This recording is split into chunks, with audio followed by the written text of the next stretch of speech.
오후의 하나님 말씀은 창세기 27장입니다. 여러분 27장 펴주시고 27장은 굉장히 아주 흥미로운 어떤 이야기로 전개가 됩니다.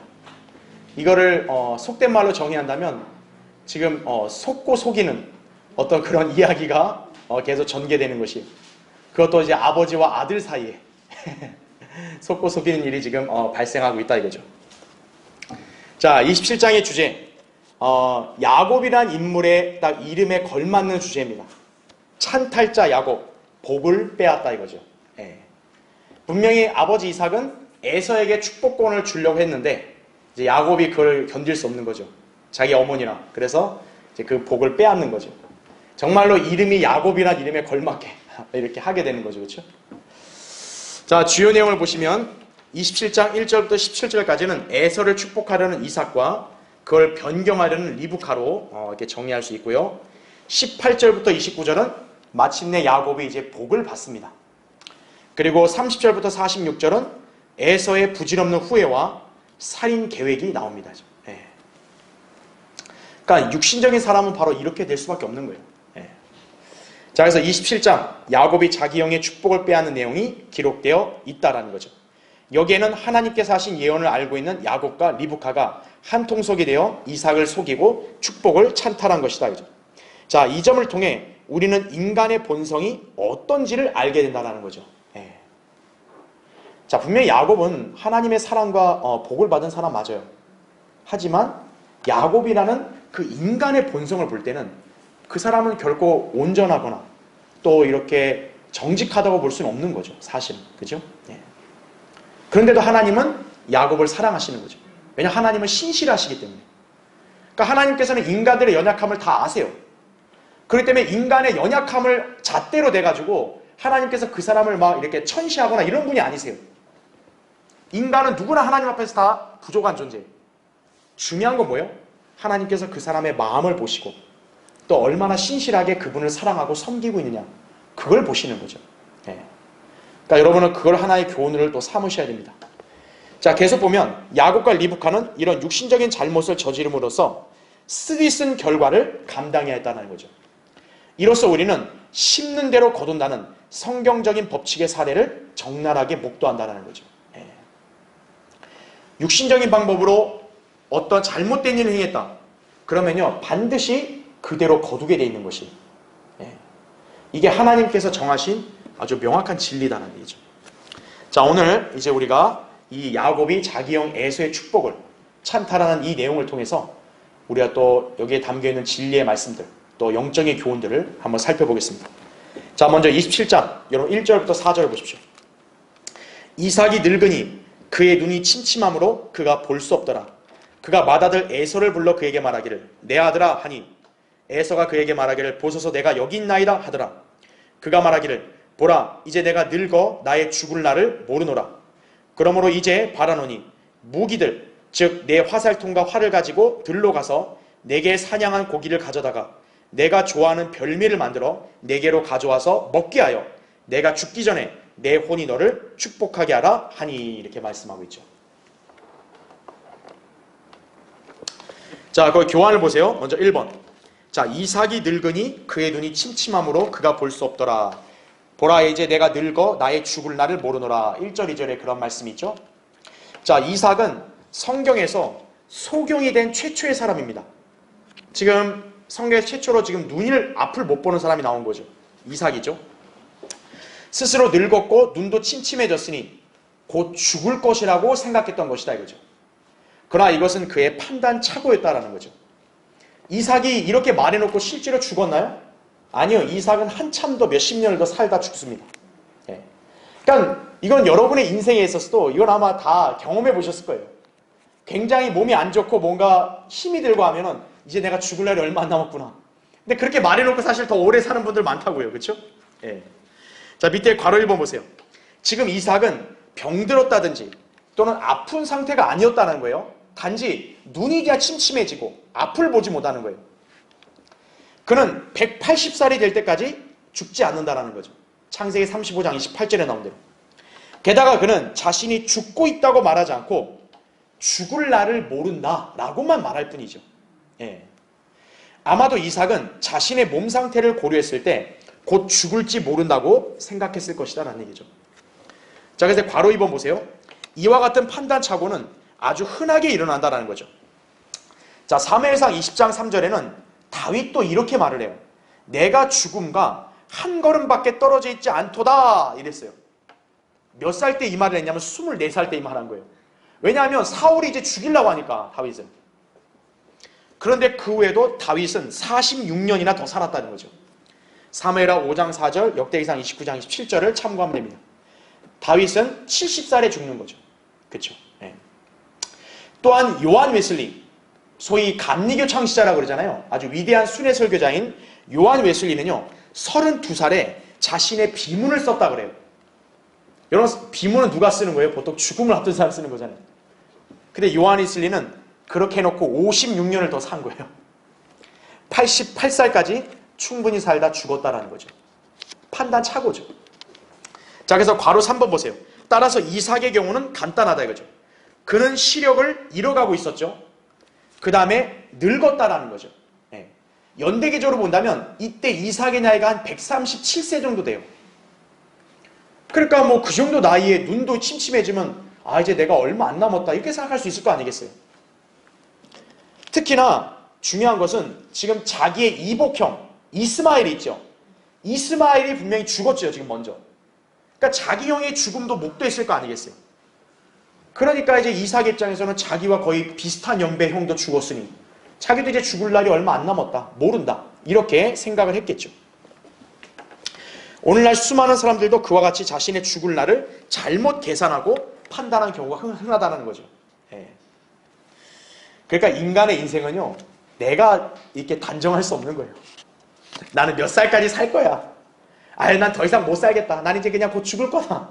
그런 말을 우리가 섣불리 하지만 사실 큰 의미가 없는 거예요. 생명과 죽음은 누가 관장하십니까? 하나님이 정해놓으신 대로 가는 것이죠. 그렇죠? 자, 밑에 2번 보십시오. 그가 맏아들 에서를 불러 그에게 말하기를 내 아들아 하니 에서가 그에게 말하기를 보소서 내가 여기 있나이다 하더라. 1절에 이렇게 말했죠. 그 다음에 3절 4절에는 내 화살통과 활을 가지고 들로 가서 내게 사냥한 고기를 가져다가 내가 좋아하는 별미를 만들어 내게로 가져와서 먹게 하여 이렇게 말하죠. 여러분, 이게 웃은 게 뭡니까? 이삭이 지금 눈도 침침하고 죽을 날도 얼마 안 남았다는데 아직도 이 고기 먹을 힘은 남아있는 거예요. 그죠?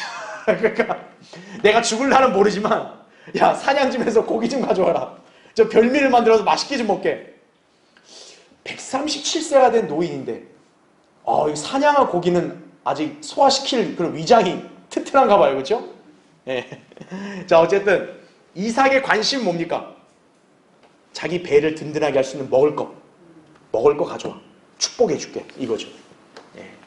지금 이삭은 어떻게 보면 믿음으로 행하는 게 아니죠. 자기 먹는 거, 만족을 위해서 지금 하고 있는 거죠. 예. 자, 그래서 거기 3번 보세요. 4절에 이렇게 나옵니다. 내가 죽기 전에 내 혼이 너를 축복하게 하라. 이렇게 말씀하고 있죠.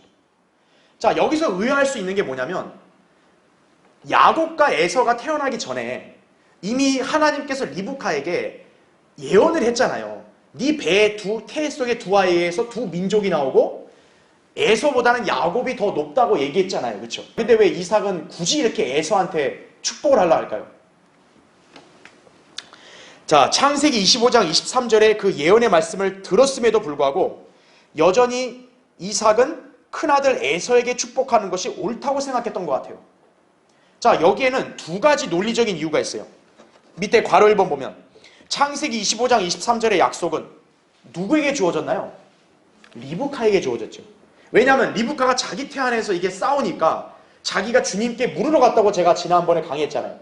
그러니까 주님께서 리브카에게 계시해 줬잖아요. 그때 이삭이 옆에 있질 않았을 거란 얘기죠. 네. 그 다음에 괄호 2번 보세요.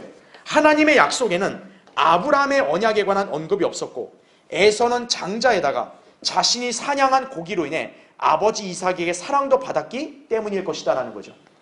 즉 뭐냐면 창세기 25장에서 리브카에게 말할 때 형이 아우를 섬긴다. 예. 근데 아브라함의 언약이 야곱에게 간다는 말은 없었잖아요. 그냥 형이 아우를 섬긴다. 그냥 아우가 높아진다 했지 언약이 간다는 말은 없으니 이삭이 그냥 그렇게 간과했을 수도 있겠죠. 그러면서 또 뭐냐면 이삭 입장에서는 큰아들이 더 사랑스러우니까 사랑받는 데 장자니까 당연히 그렇게 생각했을 거란 얘기죠. 예. 자, 이제 다음 페이지 넘으시면 이제 맨 위에 4번 보세요. 자, 이삭은 축복에 앞서 기도해야 할 때 먹는 것에 관심을 두고 있었다라는 거죠. 예. 아까 제가 설명한 거죠. 결국 그는 다음과 같은 문제에 봉착하게 된다는 거죠. 그래서 거기 제가 교환에 표시해놨죠. 로마서 14장 23절. 그러나 의심하는 자는 그가 먹을지라도 정죄되었나니 이는 믿음으로 먹지 아니하였기 때문이라. 믿음으로 아니하는 모든 것이 다 뭐라고 얘기해요? 죄인이라는 거죠. 예. 자기가 믿음이 없이 뭔가 의심스러워요. 의심스러우면 손을 떼야죠. 그런데도 의심하면서도 그걸 한다. 그러면 그건 믿음 없는 행동인 거죠. 그게 죄가 된다는 얘기죠. 예. 이제 우리가 구체적으로 그걸 볼 거예요. 이삭이 어떻게 걸려 넘어지는가. 지금 여기서 이삭의 행동은 분명히 믿음에 의한 것이 아니다라는 거죠.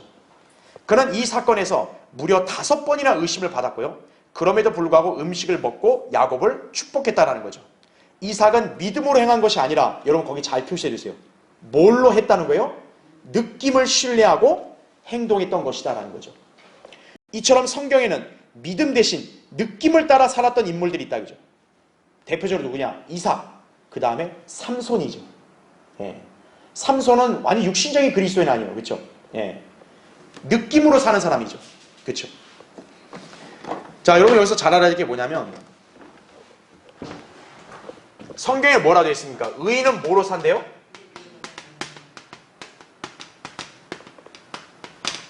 믿음으로 말미암아 살리라, 이렇게 말하죠. 그렇죠. 자, 이 믿음은 그러면 어떻게 형성이 되는 걸까요?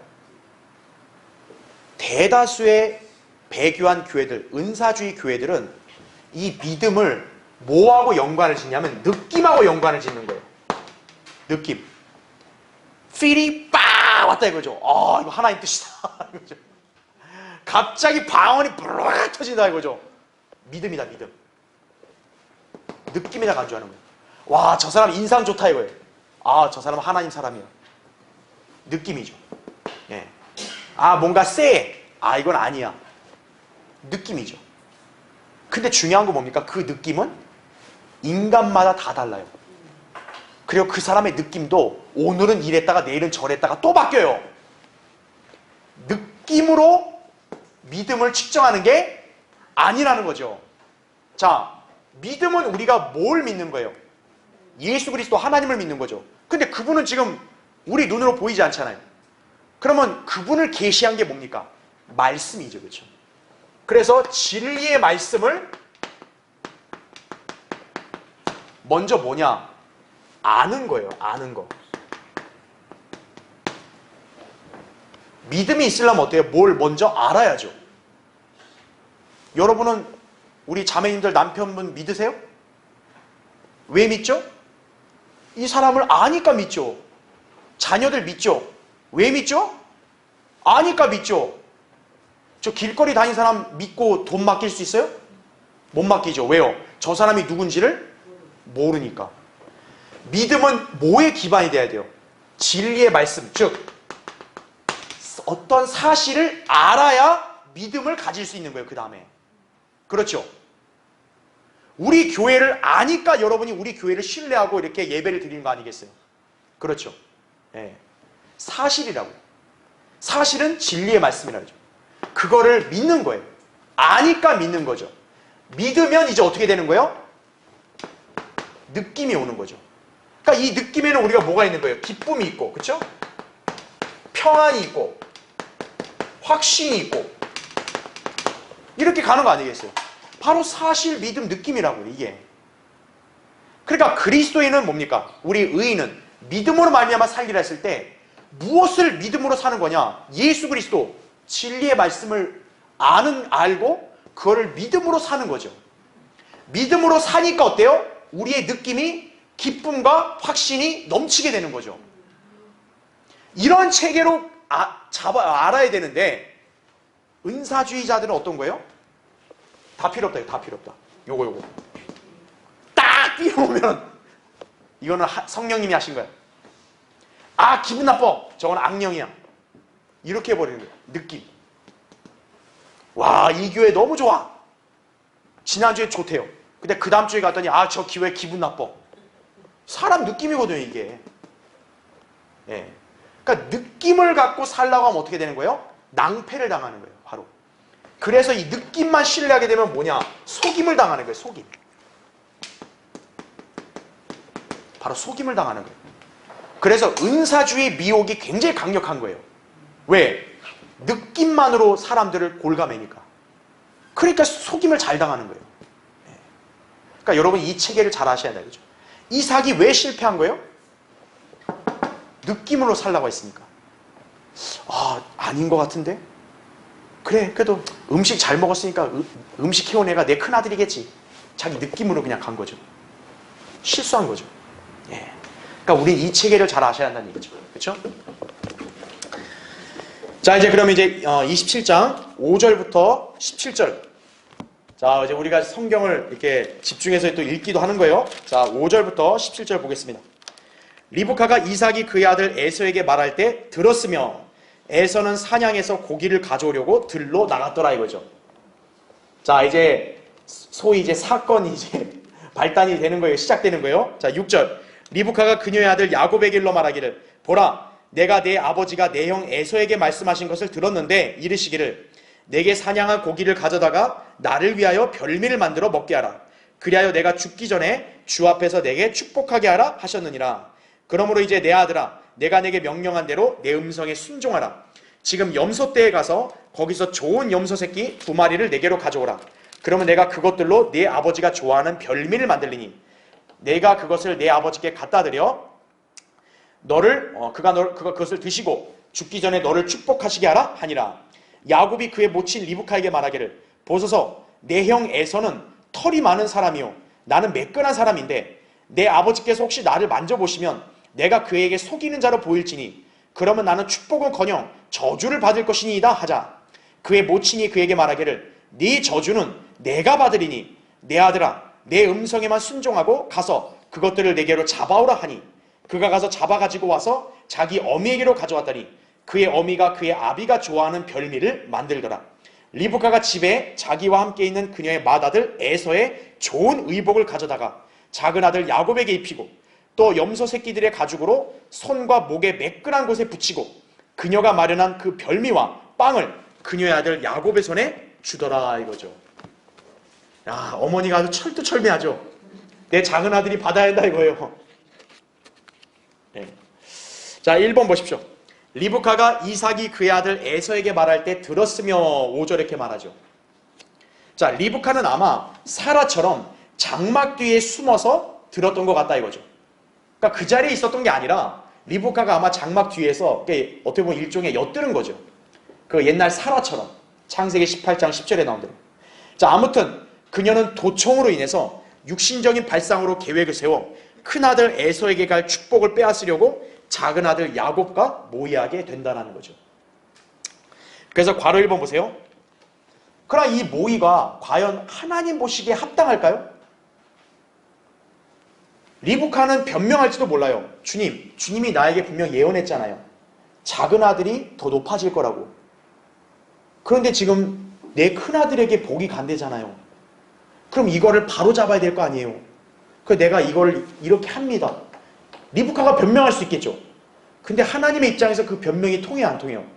안 통하는 거죠. 왜요? 이게 하나님의 방법입니까? 거짓말하고 속이는 것이 하나님의 방법일까요? 아니라는 거죠. 괄호 1번 보십시오. 자, 어머니가 지금 자기 둘째 아들에게요, 어떻게 거짓말을 하고 어떻게 속일 것인지를 지금 가르쳤죠. 9절부터 10절에. 어머니가 아들에게 거짓말과 아버지를 속이는 방법을 아들에게 전수한 것이에요. 다시 말해 그녀는 세상의 처세술을 알려준 것이다라는 거죠. 이것은 믿음으로 사는 성도의 행위와 아무런 관련이 없다라는 거죠. 자, 괄호 2번 보세요.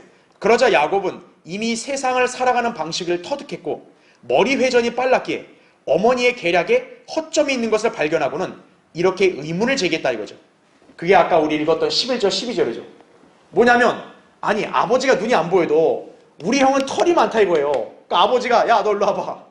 만약 만져봤는데 자기는 매끈하니까 너 에서 아니라도 야곱이지. 만약 이렇게 속인 게 발각되면 어떻다는 거예요? 자기는 저주를 받는다. 이렇게 두려워하는 거죠. 그러니까 리브카의 계략에 야곱은 더 머리 회전이 빠른 거예요. 아이 그렇게 하면 들킨다고.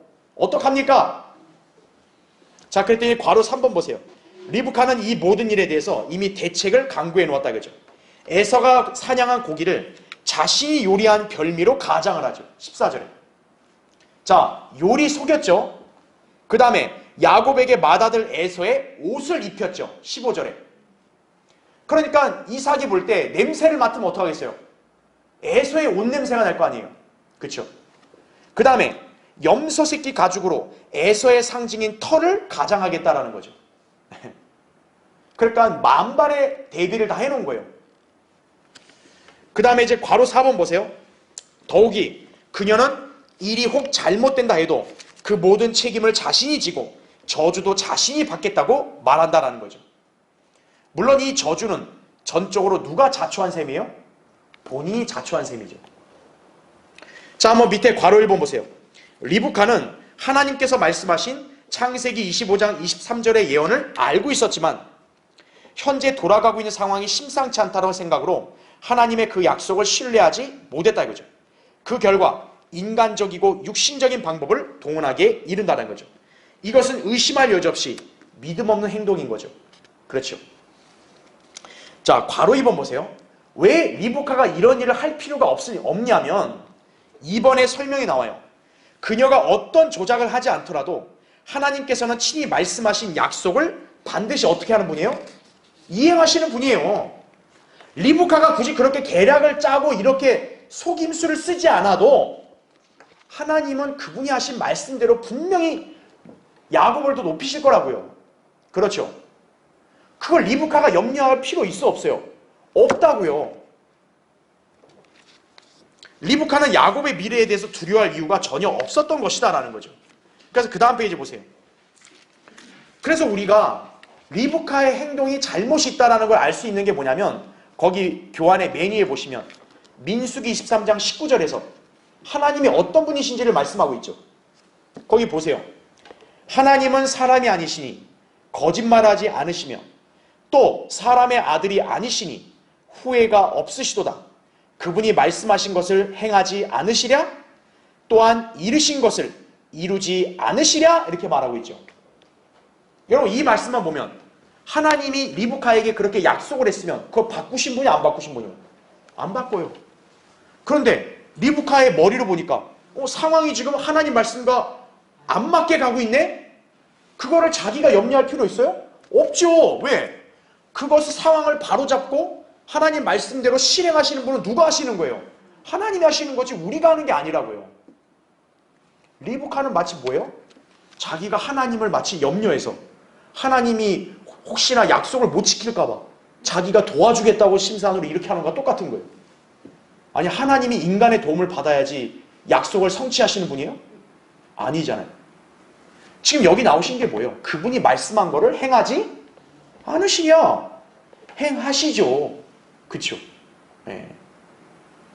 리브카는 바로 이러한 믿음이 없이 육신적인 생각으로 이렇게 잘못된 일을 행한 것이 그리고 저주를 자기가 받겠다 그런 거예요. 근데 제가 여러분 예전에도 한번 언급한 적 있잖아요. 사람이 말을 함부로 내뱉잖아요. 하나님이 때론 그 말대로 하신다 그랬죠. 리브카는 자기 아들을 이렇게 해서 결국 어때요? 잘못에 대한 저주를 자기가 감당한다 그랬죠. 결국 하나님 어떻게 합니까? 그대로 하시는 거예요. 자, 그래서 괄호 3번 보세요. 게다가 모든 일과 예언에는 자, 여러분 거기 잘 표시하세요. 뭐가 있는 법이라고요? 때가 있는 법이에요. 하나님께서 말씀하셨다 해서 내일 당장 다 이루어져야 되는 게 아니라 하나님이 정하신 때가 있다는 거죠. 그렇죠. 현재 상황이 에서 쪽으로 유리하게 돌아가는 것처럼 보인다 해도 하나님께서 친히 하신 약속을 성취하도록 상황을 주관하신 거 아니에요. 여러분 상황을 누가 주관하세요? 하나님이 주관하시잖아요.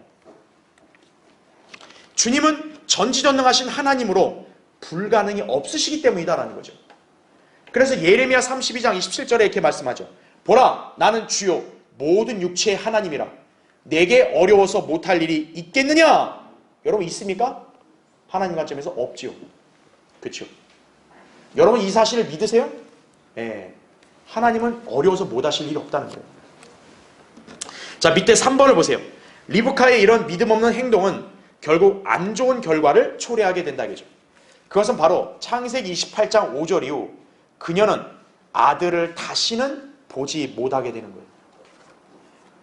자, 아까 리브카가 네의 잘못에 대한 저주는 내가 감당하겠다 그랬죠. 하나님이 그녀가 무심코 내뱉은 말을 그대로 거두게 하시는 거죠. 자, 이 일이 나중에 이제 에서에게 들통나고 나서 이제 어떻게 하냐? 리브카가 야곱을 자기 오라비의 집으로 피신시킵니다. 가서 몇 날만 거기 있다 와 그래요. 근데 문제가 뭔지 아세요? 리브카는 몇 날만이라 얘기했잖아요. 근데 야곱이 글로 피신하고 나서 세월이 얼마 흘렀어요? 20년 이상 흐른 거예요.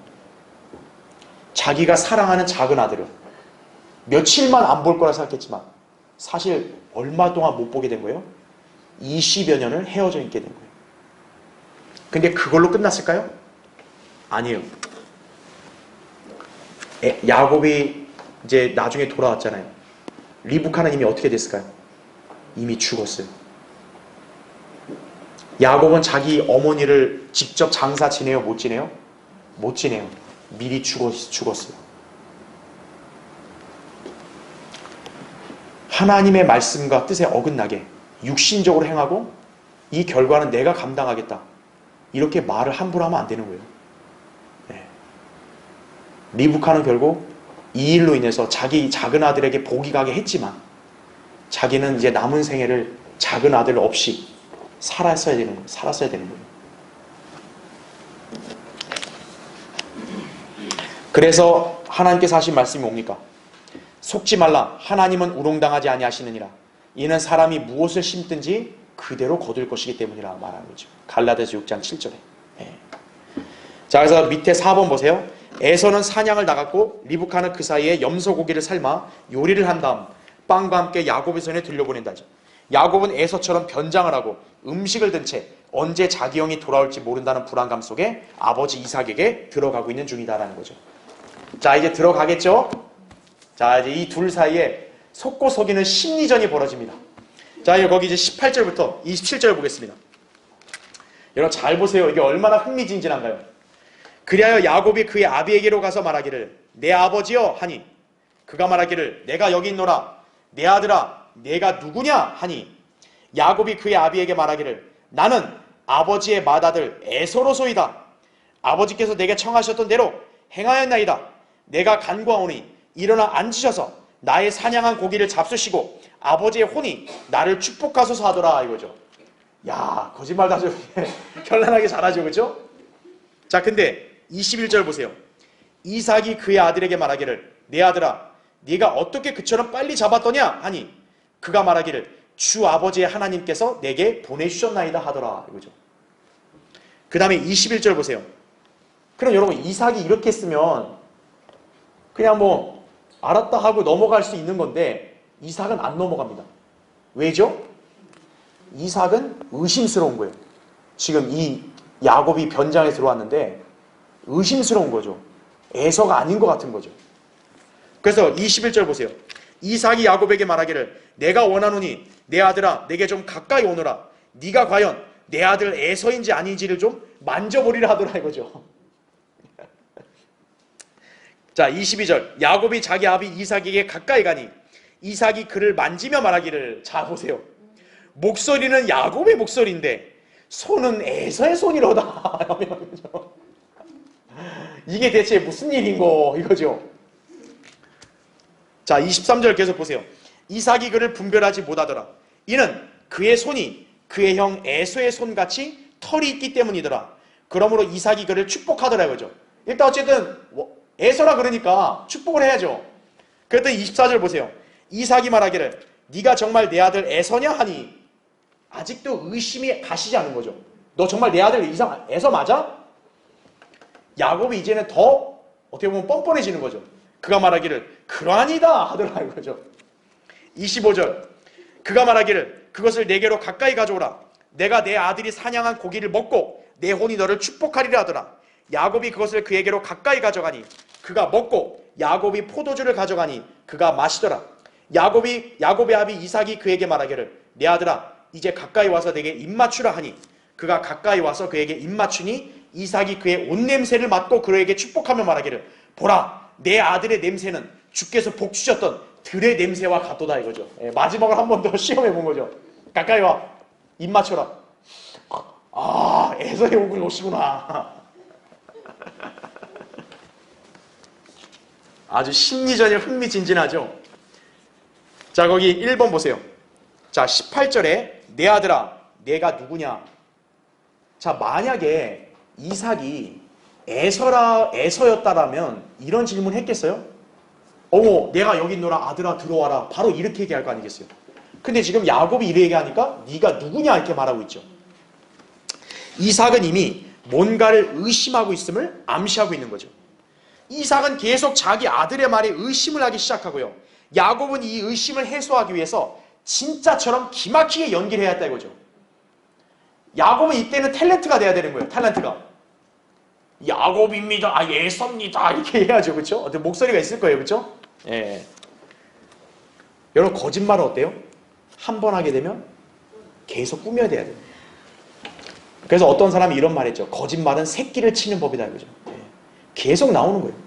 예. 자 밑에 2번을 보세요. 한쪽에서는 의심하고 다른 한쪽에서는 거짓말하는 가운데 의심과 거짓말이 서로 교차하면서 상황이 빠르게 전개되어 나간다 이거죠. 자 이삭은 무려 6번이나 의심하는 거예요. 5번 의심스러운 말을 하고 마지막은 이제 옷 냄새를 직접 맡아보는 거죠. 6번 의심하는 거예요. 야곱은 4번의 거짓말을 하게 됩니다. 특히 야곱의 거짓말은 갈수록 강화되어 갑니다. 그러니까 여러분이 아셔야 돼요. 거짓말을 사소하게 했잖아요. 그거를 포장하려고 어떻게 하는 거예요? 점점 더 거짓말이 강도가 커지는 거예요. 여러분 죄도 마찬가지입니다. 죄도 여러분이 그냥 사소하고 이런 단순한 죄 뭐 어때서 그런 한 죄가 더 커지는 거예요. 그래서 성경은 뭐라고 비유하는 거예요? 누룩과 같다고 그러는 거예요. 누룩. 적은 누룩이 온 반죽을 어때요? 부풀린다는 거죠. 네. 그걸 우리가 주의해야 됩니다. 자 그래서 밑에 괄호 1번 보세요. 자 첫 번째 의심스러운 질문. 얘가 누구냐? 자 여기에 야곱은 2번 거짓말합니다. 19절에 이렇게 얘기하죠. 나는 아버지의 맏아들 에서로소이다. 맞아요? 아니죠. 그 다음에 또 뭐라고 하냐면 아버지께서 내게 청하셨던 대로 행하였나이다. 진짜 야곱이 사냥 가서 고기 잡은 거예요? 아니죠. 벌써 2번의 거짓말 하는 거죠. 자 괄호 2번 이삭의 2번째 의심. 네가 어떻게 그처럼 빨리 잡았더냐 이거예요. 여기에 야곱은 주 아버지의 하나님께서 내게 보내주셨나이다 라면서 자신의 거짓말에 하나님을 이용하는 거예요. 이제는. 예. 그 다음에 괄호 3번 21절 네가 과연 내 아들 에서인지 아닌지를 만져보리라. 이삭은 의심이 강해지니까요. 검증 절차를 거치려고 하죠. 그러니까 여기서 이삭은요. 만약에 정 의심스러우면 어떻게 해야 돼요? 하나님께 물어야죠. 주님 제 아들 에서가 맞냐고. 그리고 자기가 에서라는 확신이 들었다. 그럼 믿음으로 축복하면 되고 야곱이 속이고 있다. 그렇게 의심이 들면 보류하면 되잖아요. 아니 기다려. 좀 기다려봐. 그랬으면 될 거 아니겠어요. 근데 지금 이삭은 어떻게 하고 있는 거예요? 자기 느낌을 신뢰하는 거예요. 자기 직관, 느낌. 목소리 들어보고 말 들어보고 자기 생각. 이걸로 판단하려는 거죠. 생각으로도 판단이 안 되니까 만져보자. 느낌으로 판단하려는 거죠. 그게 바로 아까 제가 얘기했던 성도가 믿음으로 사는 게 아니라 느낌으로 살라고 하면 이런 낭패를 당한다는 것이에요. 예. 여러분 자신의 생각과 느낌을 그렇게 맹신하면 안 된다는 거예요. 자, 야곱이 대비를 안 했겠어요? 이삭이 만져보면 검증이 될까요?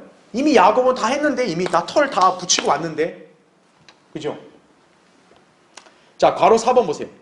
22절에 목소리는 야곱의 목소리인데 손은 에서의 손이로다 이거죠. 야곱의 변장에 이삭은 전혀 분별하지 못하죠. 만약 목소리가 이상했으면 어때요? 더 의심을 갖고 아예 멈추던가. 그래야 되는데 의심을 하면서도 어떤 거예요? 결국 축복을 한 거죠. 이건 믿음으로 한 거예요? 아니에요? 아니라는 거죠. 이거는. 네. 자, 그 다음 맨 밑에 괄호 5번 보세요. 네가 정말 내 아들 에서냐? 의심을 지울 수 없는 거예요. 그러니까 다시 한 번 더 묻는 거예요. 너 정말 내 아들 에서 맞냐? 묻는 거죠. 그럼 여러분 여기서 야곱이 이실직고 하겠어요? 이미 할 때까지 다 갔는데? 그래서 다음 페이지 보세요. 아예 대놓고 거짓말하죠. 그러합니다 이거죠. 네 이거죠. 네. 그래서 괄호 6번 보세요. 27절에 그래 가까이 와. 입 맞춰라. 입 맞추는데 뭐예요? 사실은 냄새 맡아보라는 거죠. 마지막으로. 이제 만지는 걸로는 안 되니까 냄새를 한번 맡아보자. 냄새만 맡아서 맞으면 이건 100%야 100%. 이게 무슨 뭐 방귀 낀 사람 찾아내는 거예요? 그죠? 네. 냄새 맡으면 다 아나요? 결국 옷 냄새를 맡는 거예요. 이삭은 야곱이 가져온 음식을 먹고 마시면서 그를 축복하겠다고 해놓고 여전히 의심을 지우지 못하니까 옷 냄새를 맡는 거죠. 그러나 이미 야곱은 거기에 다 어때요? 대비를 했죠. 이미 에서의 옷을 다 입었죠. 그러니까 에서의 냄새가 당연히 나겠죠. 그러니까 이제 이삭이 여기서 딱 멈춘 거죠. 아 됐다 이제 내가 만져도 봤고 또 내가 냄새도 맡았어. 내 냄새가 가장 정확하다 이거예요. 이제 그만. 오케이. 넌 내 아들 에서다. 그 축복한 거예요. 참 재밌죠, 그렇죠? 인간 삶이 이런 거예요. 이렇게 인간의 인생사가 다 속고 속이고 이러는 거예요, 전부 다. 네. 자, 밑에 그 3번을 보세요. 야곱은 형 에서가 사냥에서 돌아오기 전에 모든 일이 마무리되어 했기에 그야말로 진땀나는 상황이었다, 그죠? 여기서 야곱이 끝까지 거짓말로 버텨낸 과정은 실로 놀라운 일이 아닐 수 없는 거예요.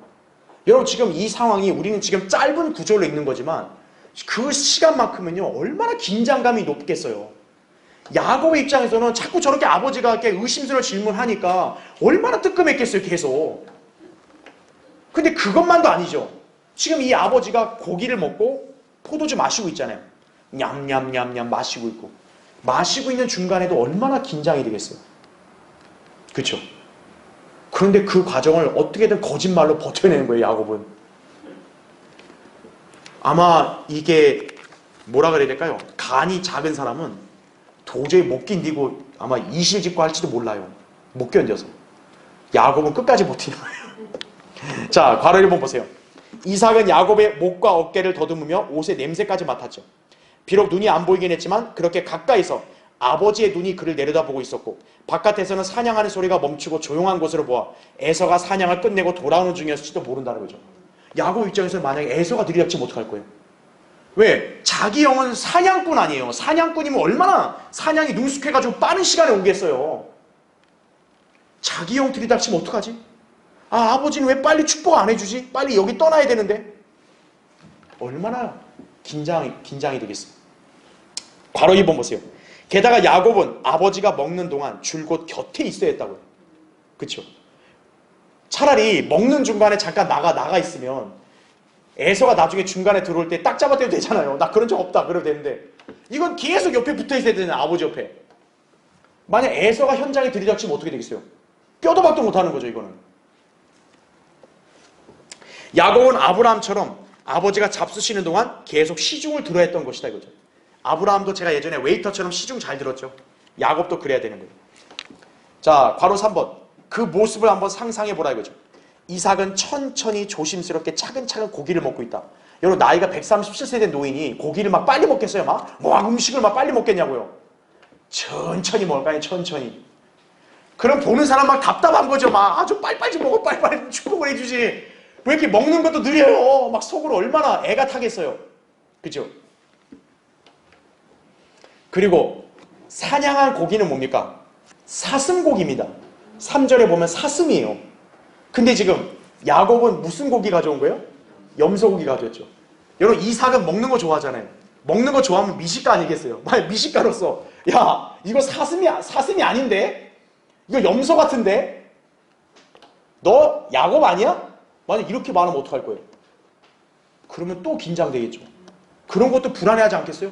아니 저렇게 고기를 자꾸 음미하고 있으면 혹시 이거 사슴이 아니라 염소란 거 알아차리면 어떡하지? 어떡하지? 막 긴장할 거 아니겠어요? 그 다음에 괄호 4번은 이거죠. 야곱은 너무 불안하니까 어때요? 저기 막 바깥을 막 쳐다보고 막 이렇게 막 안절부절 못할 거라고. 근데 저 바깥에서는 어때요? 엄마 리브카가 안심을 시키는 거죠. 망을 봐주는 거예요. 야, 괜찮아, 괜찮아. 아직 네 형 안 왔어. 괜찮아, 괜찮아. 얼마나 재밌는 광경이에요, 그렇죠? 예. 자, 이제 이삭이 이불을 닦고 포도주를 쭉 들이킵니다. 야, 잘 먹었다. 얘야, 그릇 치워라. 야곱이 아주 긴장이 되는 거죠. 괄호 5번에 26절에 이렇게 말합니다. 내 아들아, 이제 가까이 와서 내게 입을 맞추라. 야, 사태가 어렵게 되어가는 것 같죠? 그러나 이제 결국 이삭은 냄새를 맡고 신뢰하죠. 야곱의 가슴은 철렁했을 것이다 이거죠. 리브카도 어땠을까요? 자기 아들을 이용해서 남편을 속인 거 아니겠어요? 그럼 만약 그 들키면 얼마나 그거 진짜 무섭겠어요. 그러니까 리브카도 밖에서 어떻게 했어요? 불안하면서 계속 봤겠죠. 만약에 큰아들이 오면 어떡할 거예요? 중간에. 리브카도 불안해, 야곱도 불안해. 이삭은 그거를 아는지 모르는지 그냥 고기 차근차근 먹고 마시고 있고, 이제 입 맞추라. 왜 입을 맞추라지? 이제 축복을 해주는 거죠. 예. 야곱은 미칠 지경이었다라는 거죠. 자, 그래서 이제 마지막 4번. 이삭의 이런 행동에 관해서 신약 성도들이 받을 교훈은 뭐냐? 바로 믿음 없이 의심으로 하는 일은 모두 죄가 된다는 것이다 이거죠. 아까 제가 읽었던 로마서 14장 23절. 그렇죠? 믿음으로 먹지 않고 의심하면서 먹으면 어때요? 스스로를 정죄하는 거예요. 그래서 믿음으로 아니하는 모든 것이 죄다 이렇게 말씀하고 있는 것이죠. 그러니까 성도가 자기 양심에 반하는 것 같아요. 그러면 자기 양심에 반하는 거면 하지 말라고요. 그러면 차라리 그냥. 예. 각자마다 성향이 다르다고요. 어떤 사람은 이렇게 고기를 먹는 것이 못하는 사람도 있고, 어떤 사람은 그게 찔리는 사람이 있어요. 그럼 양심에 반하면 안 먹으면 되는 거예요. 근데 의심을 해놓고 먹는다 이거죠. 속으로는 의심해놓고 그냥 겉으로 아무렇지 않은 척하고 먹고 행하고, 그럼 뭐예요? 그는 의심하는 자인 거죠. 그는 자기를 정죄한 것과 똑같은 거예요. 믿음으로 안 한 것이 죄라는 거죠. 자, 역시 마찬가지예요. 성경적으로 뭔가 잘못됐다는 거 알아요. 그런데 내가 성경적으로 잘못되어 있는 그 위치에 내가 있으면 양심이 찔리잖아요. 그럼 어떻게 해야 돼요? 돌아서야죠. 근데 그렇게 안 해놓고 의심을 하면서도 그냥 여기 있어야 돼. 어쩔 수 없다. 그냥 뭐 어떡하겠어. 계속 그렇게 있으면 어떻게 되는 거예요? 그럼 믿음으로 하지 않는 거예요. 그건 죄가 되는 거란 얘기죠. 예. 성경적이지 않은 것이다 이거예요. 성경적으로 하지 않는 교회다 이거예요. 그럼 어떻게 해야 돼요? 양심에 반하면 믿음의 행동에 따라 돌아서야죠. 근데 그렇게 의심을 잔뜩 해놓은 상태에서 어때요? 그냥 그 교회 그진이 따라가면 그런 스스로를 정죄하는 자라는 얘기죠. 그게 바로 믿음으로 않는 죄다. 이걸 우리가 알 수 있는 거라서 보시라는 얘기죠. 자, 오늘 이삭도 마찬가지인 거예요. 이삭도 어때요? 믿음으로 아니한 거죠. 주님께 묻고 자기가 믿음으로 애서면 애서다 그래서 그냥 축복을 주든지, 아니면 야곱이라고 의심이 들었으면 딱 보류를 하든지 그래야 되는데, 의심을 하면서도 결국 어때요? 그대로 해줬죠. 패착이 뭐예요? 믿음으로 하지 않고 느낌으로 했기 때문에, 자기 생각과 느낌으로 했기 때문에. 성도는 바로 그렇게 할 때 실수한다는 걸 아셔야 돼요. 그럼 결국 육신적인 일을 하게 되고 시행착오를 겪게 되고 결국 그에 대한 열매도 걷게 된다는 얘기죠. 우리는 그 교훈을 잘 기억해야 합니다. 자, 다음 시간에 계속 이어서 하겠습니다. 자, 오늘 기도하고 예배를 마치겠습니다.